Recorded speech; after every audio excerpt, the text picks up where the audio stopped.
If you have been doubting yourself lately, even with small decisions, then I want you to hear this.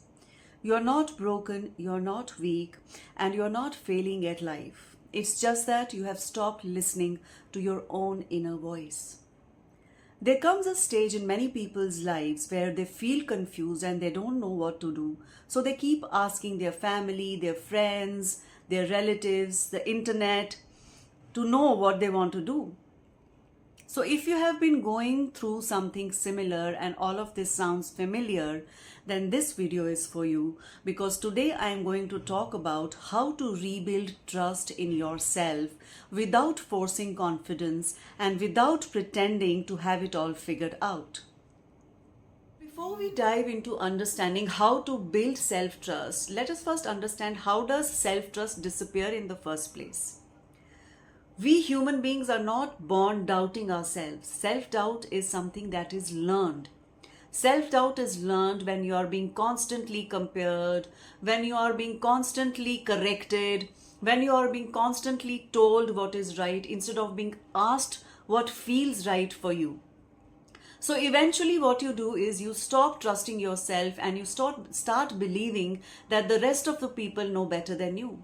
So you stop checking in with yourself. You stop asking yourself, what do I feel? Instead, you ask yourself, what will other people think? So your self-trust slowly disappears like this. And when your self-trust disappears and you start doubting yourself, even making small decisions feels really hard. There is nothing wrong in taking advice from other people. But the problem is when their advice starts replacing your own thinking. Now, when you ask 5 different people, they will give you 5 different answers. And then what happens? You're even more confused. Because clarity is something that does not come by collecting opinions. Clarity will come when you start understanding yourself. जब खुद को आप समझने की कोशिश करेंगे, तभी आपको clarity मिलेगी जिंदगी में. Now, every time you ignore your inner emotions, your inner voice, and start following other people's advice blindly, you are weakening your self-trust even more. जितनी बार आप अपनी inner voice को ignore करके किसी और की advice को blindly follow करेंगे, आपके अंदर जो self-trust है, वो और ज़्यादा weak हो जाएगा. Have you ever seen, there are so many people I have seen who are very confident even when they are wrong. And I have seen people who are so unsure even when they are more knowledgeable, more capable, even when they are right. They are so unsure of themselves. What is the difference? The difference is confidence. There is a very thin line between confident people and self-doubting people. And you know what that thin line is? That thin line is that confident people, they listen to their inner voice, they don't ignore their inner feelings, and then they act on it. Now see how to build self-trust. The very first thing that you can do to build self-trust is stop asking people around, what should I do? Instead, ask yourself, what feels right for me right now?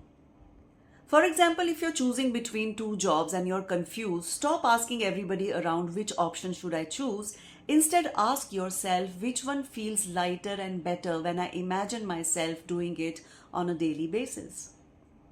And in relationships also, instead of asking yourself all the time, will they like this? Ask yourself, am I okay with this? Do I like this?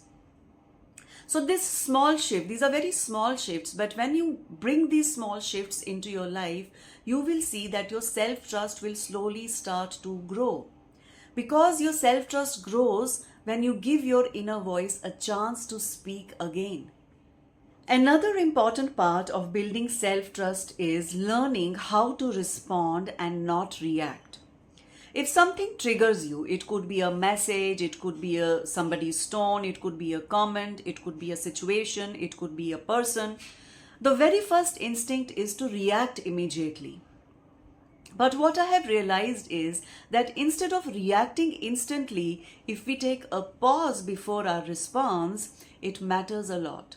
So next time when you feel triggered, take one long deep breath and pause for 5 minutes before you give your response.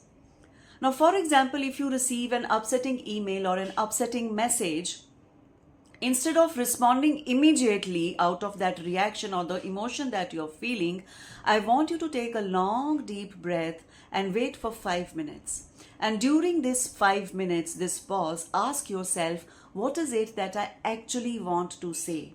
Instead of what am I feeling right now? And then you respond to that message or that email, and you will see that the response now is totally different from the response that you had initially thought of giving, and the results that will follow would also be a lot better, a lot positive, and you will also not regret your reaction later in the future.